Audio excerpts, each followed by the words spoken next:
Yo, what up? It's B-Side. I've been thinking a lot about control. And it's because when you're an independent artist, it can feel like everything's out of your hands completely. Now, algorithm changes, views fluctuate, streams spike and drop. People praise you one week and then question you the next. And, if you're not careful, you start trying to piece together numbers. And I've done that before, refreshing stats, watching engagement, wondering why something didn't hit the way I thought it would.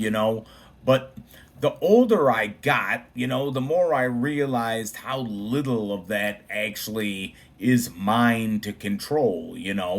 I don't control the algorithm. I don't control who decides to click. I don't describe how people interpret what I say. And living with MS taught me a lesson in a deeper way. There's definitely things about my body that I don't control. There's limits that I didn't ask for. There's days that hit different than I planned. And but there's things I do control. I control whether or not I show up. I control whether or not I create something. I control the intention behind all the work that I create. I control how I respond when something doesn't go the way that I hoped.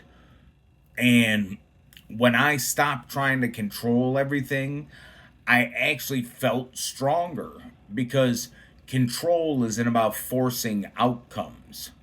It's about choosing your response.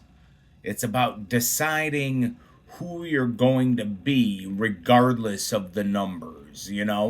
At 40 at 43 years old, 25 years into music, living with MS, I don't measure my days by spikes anymore.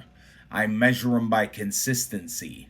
If I showed up, if I told the truth, if I moved forward, you know, that's enough.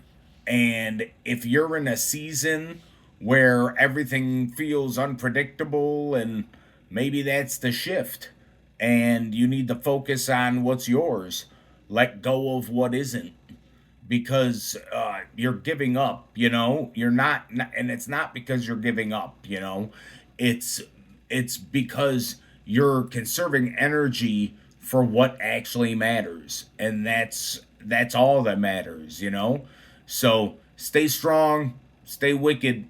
It's B-Side. Like, subscribe, comment. Peace out.